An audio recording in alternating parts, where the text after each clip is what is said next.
In the annals of technology history, Bill Gates is renowned for his visionary investments in companies like Microsoft and later for his groundbreaking philanthropic efforts. However, every great investor also has their moments of missteps, and one such instance was his investment in Research in Motion, or RIM, the makers of the iconic Blackberry smartphone. Bill Gates' fascination with technology and his belief in the potential of groundbreaking innovations led him to explore various opportunities in the tech world. In 1998, he invested in RIM, a move that held much promise but ultimately led to significant financial setbacks. While the exact amount Bill Gates lost through his investment in RIM remains a matter of speculation and can vary depending on sources, it is estimated that his losses ran into the hundreds of millions of dollars. RIM's decline was marked by a series of tragic missteps and the failure to adapt to the rapidly evolving smartphone market. RIM's rise in the late 1990s and early 2000s was meteoric. Their Blackberry devices were widely adopted by business professionals and became synonymous with secure and efficient mobile communications. Bill Gates' investment seemed like a strategic move given Microsoft's own ambitions in the smartphone industry. However, RIM's decline started as the company failed to keep pace with the innovation brought by rivals like Apple and Google. Here are some key factors that contributed to RIM's downfall and its impact on Bill Gates' investment.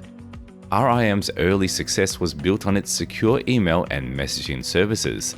However, the company struggled to innovate beyond these core features.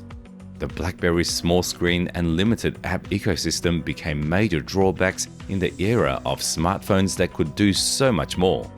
When Apple's iPhone was introduced in 2007 and Google's Android operating system gained traction, RIM found itself outclassed. Both these platforms offered a vast array of apps and a more user-friendly experience, ultimately luring away RIM's customer base. RIM's response to the changing market dynamics was slow. They introduced touchscreen devices like the Blackberry Storm, but these products were plagued with issues and couldn't compete with the seamless user experience offered by Apple and Android. While security was RIM's initial strength, the company faced challenges in maintaining its reputation for secure communications. This further eroded its appeal, especially as other platforms improved their security features. As RIM's stock value plummeted, so did Bill Gates' investment.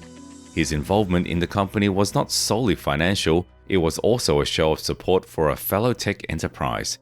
Gates believed in RIM's potential to dominate the mobile market. However, the sharp decline in RIM's stock price had consequences for Gates.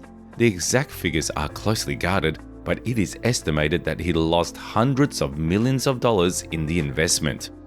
Ultimately, RIM's inability to adapt and evolve in the fast-paced world of mobile technology marked the downfall of a once promising company.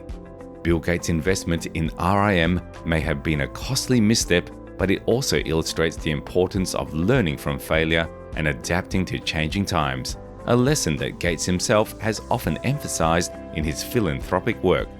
In the ever-evolving tech landscape, the RIM saga is a reminder that no one is immune to the volatile nature of the industry.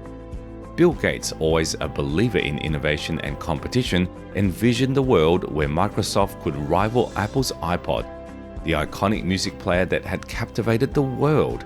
In 2006, Microsoft introduced Zune, and Bill Gates supported this endeavor with his investment, but the project ultimately proved to be a costly misstep. The exact figure of Bill Gates' losses due to his investment in Zune remains a subject of speculation, with various sources estimating the loss at several $100 million. The story of Zune's decline is one of missed opportunities and a failure to adapt to the changing dynamics of the digital music and media market.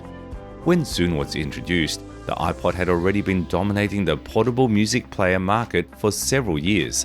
Microsoft was playing catch-up, and the timing was less than ideal. Unlike Apple's integrated ecosystem, Zune was not as tightly linked with other Microsoft products.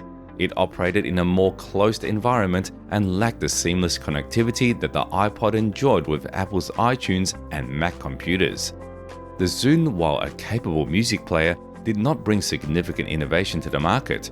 It offered features similar to the iPod but failed to introduce a compelling reason for consumers to switch. Zune content distribution model was not as attractive to music labels as Apple's iTunes. This posed challenges in securing the same broad music library that the iPod enjoyed.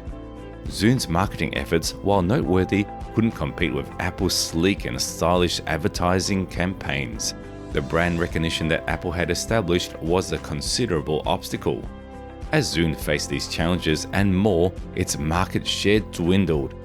The project had substantial financial implications not only for Microsoft but also for Bill Gates, who had been a vocal supporter of the venture.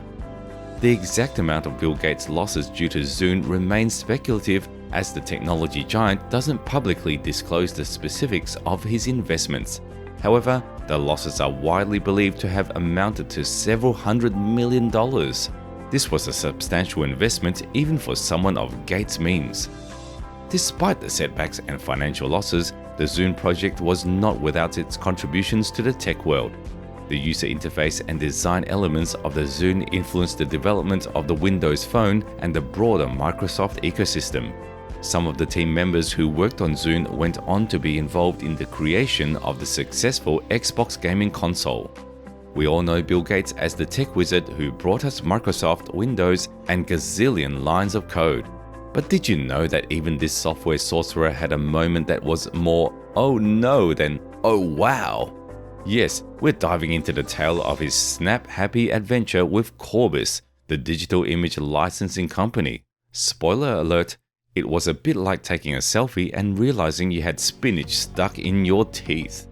Now, the exact figure of the dollars Bill Gates tossed into the Corbis cauldron remains a secret, locked tighter than a treasure chest, but the grapevine suggests he lost a bundle, probably in the neighborhood of tens of millions of dollars. What's the story behind this pixelated fiasco? Grab your cameras, folks, because here we go. In 1989, Bill Gates founded Corbis, envisioning a future where digital imagery would play an increasingly vital role. Corbis aimed to digitize and license a vast collection of photographs and art, becoming a resource for publishers and media professionals. Gates' vision for the company was ambitious, but it aligned with his belief in the power of technology and digitization. One of the key challenges Corbis faced was the increasingly competitive market. Getty Images, another player in the digital imagery sector, was already well established when Corbis entered the scene. The market was flooded with competitors, making it difficult for Corbis to stand out. The digital imagery landscape evolved rapidly with the emergence of new technologies and platforms. Corbis struggled to adapt to these changes and maintain a competitive edge. It faced challenges in offering services that were attractive and relevant to the changing demands of media and content creators. Corbis's business model revolved around licensing image to customers. However, issues relating to licensing and copyright infringements were frequently in the industry. Navigating these complexities proved to be a daunting task. In an attempt to expand its reach and remain relevant, Corbis made several acquisitions over the years. These acquisitions came with their own challenges and integration difficulties, diverting resources and focus from the core business. Bill Gates' investment in Corbis was not solely financial, it was driven by a vision for the future of digital imagery. However, as the company faced numerous challenges, Gates' financial involvement in Corbis took a hit. While the exact financial losses from Corbis remained undisclosed, it is widely estimated to be in the tens of millions. For a billionaire investor like Bill Gates, this represents a significant investment setback. As the challenges mounted, Corbis was eventually sold to Visual China Group in 2016. The digital imagery market continued to evolve, and the Corbis brand was gradually phased out. In hindsight, Bill Gates' investment in Corbis was a testament to his forward-thinking approach. He believed in the potential of digital imagery and its role in the future of media and communication. However, the numerous challenges that Corbis faced in a highly competitive and evolving market ultimately led to financial setbacks. In the world of investments, there are no guarantees of success, even for visionaries like Bill Gates. The Corbis investment serves as a reminder that innovation and foresight can be accompanied by risks and challenges, and even the most visionary investors may face moments of misjudgment.